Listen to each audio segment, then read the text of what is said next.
Welcome back to our channel. आज हम the ruins movie को एक्सप्लेन करने वाले हैं जो कि 2008 में रिलीज हुई थी। ये हॉरर मूवी है और साथ ही काफ़ी इंटरेस्टिंग फिल्म है, तो आप सबसे रिक्वेस्ट करूंगा कि एंड तक ज़रूर देखना। मूवी की शुरुआत होते ही हम एक लड़की को देखते हैं जो कि एक अंधेरे जगह पर फंसी हुई होती है। वो मदद के लिए अपने फ़ोन को चेक करती है बट उसमें नेटवर्क नहीं होता। तभी एक मॉन्स्टर आता है और उसे उठा ले जाता है। अब हम अगले दिन का सीन देखते हैं। यहाँ हम चार फ्रेंड्स को देखते हैं जो कि टूरिस्ट होते हैं। इन सब का नाम जेफी, एमी, एरिक और स्टेसी होता है। ये सब अमेरिकन्स होते हैं और कुछ समय बाद ये सब एक आदमी से मिलते हैं जिसका नाम मैथियस होता है। वो अपने भाई को ढूंढने यहाँ आया हुआ है। उसका भाई एक आर्कियोलॉजिस्ट होता है। जब वो इस कंट्री में एक टेम्पल में गया था रिसर्च करने के लिए, तो उसी समय से वो गायब है। इसलिए मैथियस उसे ढूंढने के लिए जाने वाला था। फिर इस वजह से वो उन चार दोस्तों को भी पूछता है, तो वो लोग हाँ बोलते हैं। फिर सीन शिफ्ट हो जाता है और हम मॉर्निंग में उन सब दोस्तों को देखते हैं जो कि टेंपल जाने के लिए निकले होते हैं।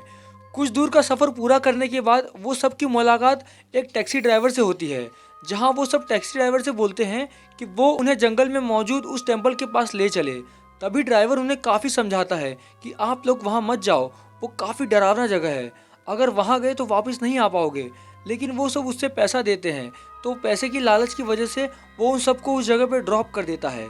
लेकिन अभी उन्हें और सफ़र करना होगा क्योंकि आगे का रास्ता सुनसान है और जंगली है। इस वजह से वो सब पैदल चल रहे होते हैं। अब आगे झाड़ियाँ दिखाई पड़ती है और वो सब उसको पार करके आगे बढ़ते हैं। फिर थोड़ी देर बाद मैथियस को उसके भाई की कार दिखाई पड़ती है, तो वो समझ जाता है कि वो सब टेम्पल के काफ़ी करीब आ चुके हैं। अब सीन शिफ्ट हो जाता है और हम सभी दोस्तों को टेम्पल के पास देखते हैं। उसी समय वहाँ गांव वाले और कुछ लोग घोड़े पे आते हैं। फिर गांव वाले उन सबको वहाँ से जाने के लिए बोल रहे थे, लेकिन किसी को कुछ भी समझ नहीं आ रहा था क्योंकि उनकी लैंग्वेज काफ़ी अलग थी। फिर एमी उन सब गांव वालों की फ़ोटो क्लिक करने लगती है और उसी समय वो पौधों पे चढ़ जाती है।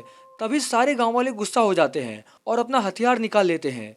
दिमित्री जो कि शर्टलेस होता है, उसे ऐसा लगा कि एमी ने उन सब की फ़ोटो क्लिक की है, इसलिए वो सब नाराज़ हैं और वो कैमरा देने के लिए आगे बढ़ता है। तो गांव वाले उसको तीर से मार देते हैं और गोली से भी मार देते हैं। ये सब देखकर सभी लोग परेशान हो जाते हैं। फिर गांव वाले उन सबको टेंपल पे चढ़ने के लिए बोलते हैं। ऊपर आने के बाद वो सब मोबाइल चेक करते हैं बट उसमें सिग्नल नहीं होता। अब हम देखते हैं कि गांव वालों ने उन्हें चारों तरफ से घेर लिया है ताकि कोई भी भाग ना पाए। कुछ समय बाद मैथियस एक टेंट देखता है जिसको उसके भाई ने बनाया था। अब उसे ऐसा लग रहा था कि उसके भाई को गांव वालों ने मार दिया है। अब सीन शिफ्ट हो जाता है और थोड़ी देर के बाद सभी को मोबाइल की रिंगटोन सुनाई देती है।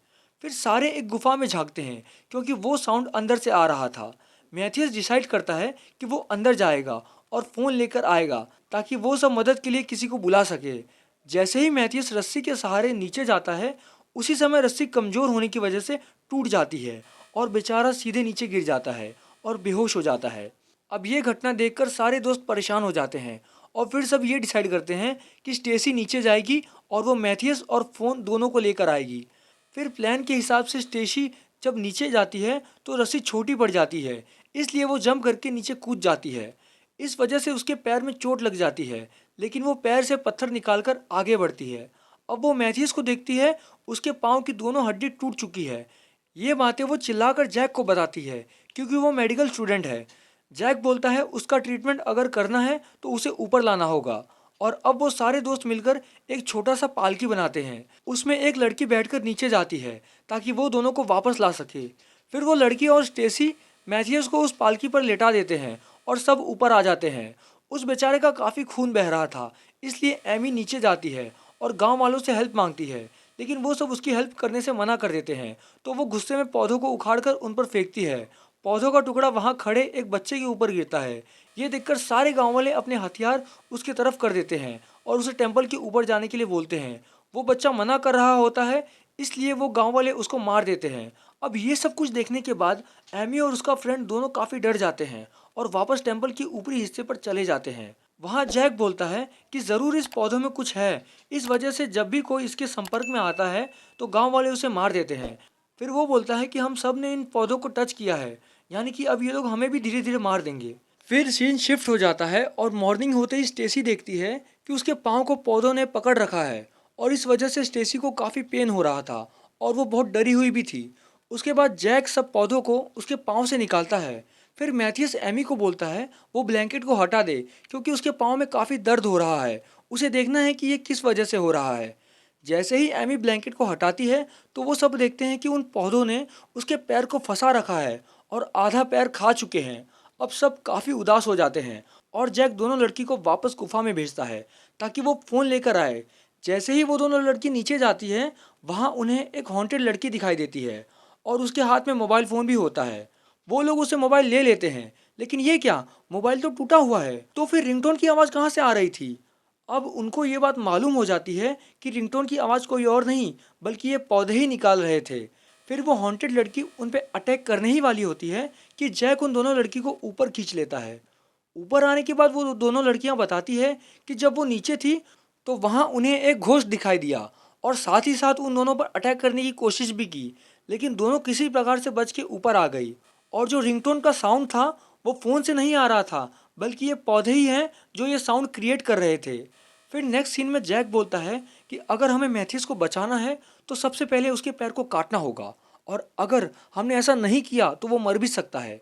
फिर जैक और उसका दोस्त मैथ्यूस के पैर को पहले पत्थर से मारकर अलग करते हैं क्योंकि वहाँ पे पैर काटने के लिए कोई भी इक्विपमेंट नहीं होता। फिर जैक एक गर्म पैन से उसके पाँव पे टच कराता है ताकि उसे कोई भी इन्फेक्शन ना हो। कुछ देर बाद मैथ्यूस के पैर का कटा हुआ पार्ट वो पौधे अपने साथ ले जाते हैं और फिर रात को हम देखते हैं कि मैथ्यूस दर्द की वजह से मारा जाता है। फिर नेक्स्ट सीन में स्टेसी को दिखाया जाता है। यहाँ उसे ऐसा फील हो रहा था कि उसके अंदर कुछ चीज़ है जो कि चल रहा है। वो अपने कमर में देखती है तो उसे पौधे दिखाई देते हैं जो कि रेंग रहे होते हैं। फिर जैक उसके बॉडी पार्ट्स को काट कर उन सब पौधों को निकालने की कोशिश करता है, लेकिन वो सब उसके पूरे बॉडी में फैल चुके थे, इसलिए जैक अब और पौधे निकालने के लिए मना कर देता है।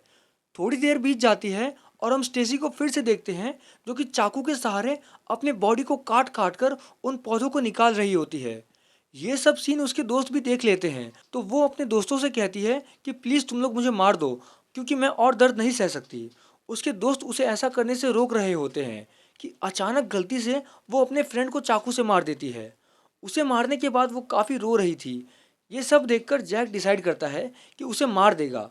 फिर जैक चाकू से स्टेसी को मार देता है और अब यहाँ मूवी का प्लॉट रिवील होता है और हमें ये मालूम पड़ता है कि इस टेम्पल पे जो पौधे हैं वो शैतानी शक्ति है और गांव वालों को असुर ने डरा कर रखा है और समय समय पर इसे इंसानों की बलि चाहिए। और ये पौधे इतने शक्तिशाली होते हैं कि ये सब कुछ देख सकते हैं और सुन सकते हैं। इस वजह से कोई भी यहाँ घूमने नहीं आता और मूवी की स्टार्टिंग में टैक्सी ड्राइवर ने इसलिए उन सबको यहाँ जाने से मना किया था क्योंकि आसपास के लोगों को ये बात मालूम थी कि यहाँ कोई दानव है जो कि लोगों को मार देता है, इसलिए यहाँ जो भी आता है वो वापस जिंदा नहीं लौटता। इसलिए इस पौधों को जो भी टच करता है गांव वाले उसे मार देते हैं क्योंकि इन पौधों पे शैतानी शक्तियाँ थी। अब हम जैक और एमी को देखते हैं, वो दोनों यहाँ से भागने का प्लान बनाते हैं। जैक एमी को नीचे लेकर आता है और वो एमी को उठाया होता है ताकि गांव वालों को लगे कि वो मर चुकी है। उसके बाद वो उसे ज़मीन पर रख देता है। फिर जैक गांव वालों से बात करने लगता है ताकि वो और एमी मौका मिलते ही भाग जाए। कुछ समय बाद एमी खड़ी होकर भागने लगती है और जैक को गांव वाले तीर से मार देते हैं।